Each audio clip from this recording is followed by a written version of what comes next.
On vient d'apprendre qu'il y a une clause très étonnante dans le contrat de Karim Benzema qui pourrait sceller son avenir au Real Madrid. Restez bien connectés, on en parle tout de suite.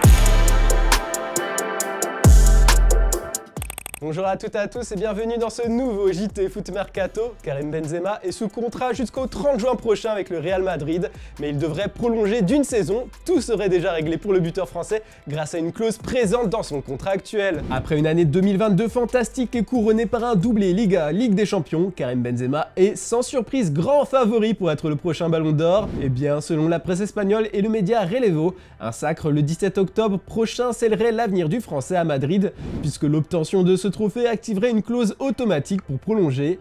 C'est le meilleur cadeau possible pour le féliciter.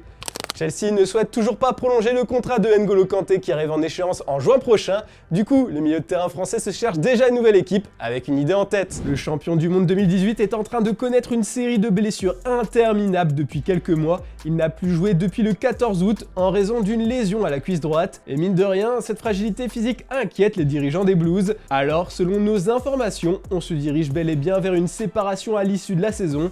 Après 7 ans de bons et loyaux services à Chelsea, Kanté sera libre de signer où il veut en juin prochain. Une aubaine pour de nombreux clubs européens qui souhaitent bien évidemment bondir sur une telle opportunité. Mais attention, le Français a ses conditions, il n'est pas disposé à aller n'importe où, bien au contraire. Selon nos informations, il souhaite même précisément rester à Londres où il se sent bien. Arsenal et Tottenham sont donc deux options envisageables puisque ce sont les clubs londoniens avec le plus d'ambition sur la scène nationale et européenne. Le PSG n'entre pas dans les plans de Kanté malgré l'intérêt du club de la capitale. Bien sûr, ce sera la question du jour les amis, est-ce que N'Golo Kanté doit quitter Chelsea l'été prochain? Et si oui, où? On a hâte de lire vos avis et vos arguments en commentaire. Hier, on vous offrait la possibilité de gagner le maillot de votre choix grâce à notre partenaire Unibet. Pour être l'heureux ou l'heureuse élu, il fallait trouver le score exact de Benfica PSG. Le nom du gagnant s'affiche en bas, bravo à toi! N'oublie pas de nous répondre en commentaire dans le JT d'hier. On passe au focus du jour, ça fait un moment maintenant que le mercato est clos. Certaines grosses recrues de l'été ont déjà fait leurs preuves comme Erling Haaland ou Aurélien Tchouaméni, mais d'autres sont vraiment en galère. On va commencer avec la nouvelle star de Liverpool, Darwin Núñez. Arrivé en grande pompe à Liverpool en provenance du Benfica en échange d'un chèque de 75 millions d'euros, l'Uruguayen avait tout de la bonne affaire réalisée par les Reds. La saison dernière, le jeune buteur de 23 ans avait marqué 34 buts en 41 matchs avec les Aigles de Lisbonne. Et là, tout le monde parle d'un flop en Angleterre. Il peine à répondre aux attentes et satisfaire les exigences de ses nouveaux supporters. En fait, depuis son coup de sang sur l'ancien lyonnais Joachim Andersen qui lui a valu une suspension de 3 matchs, le buteur est devenu transparent dans le jeu des Reds.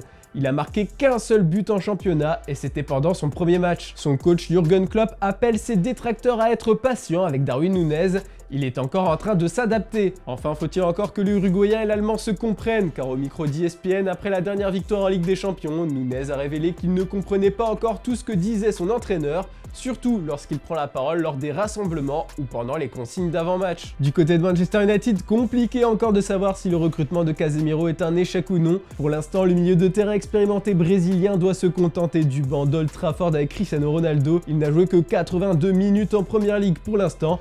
Et interrogé avant la rencontre de C3 face à l'Omonia, Eric Tenard est revenu sur l'utilisation du Brésilien. Nous devons construire une équipe parce que nous voulons une culture compétitive. Ça n'avait rien à voir avec Casemiro, ça avait tout à voir avec Scott. Quand il n'était pas dans l'équipe de Brentford, nous avons perdu. Casemiro aura un rôle important, on connaît son parcours, les titres qu'il a gagnés, on le voit tous les jours à l'entraînement. En Allemagne, Matthijs de Ligt commence tout juste à s'acclimater aux exigences du Bayern Munich. Malgré des débuts en matchs amicaux en fanfare, le défenseur néerlandais s'est un peu éteint en championnat.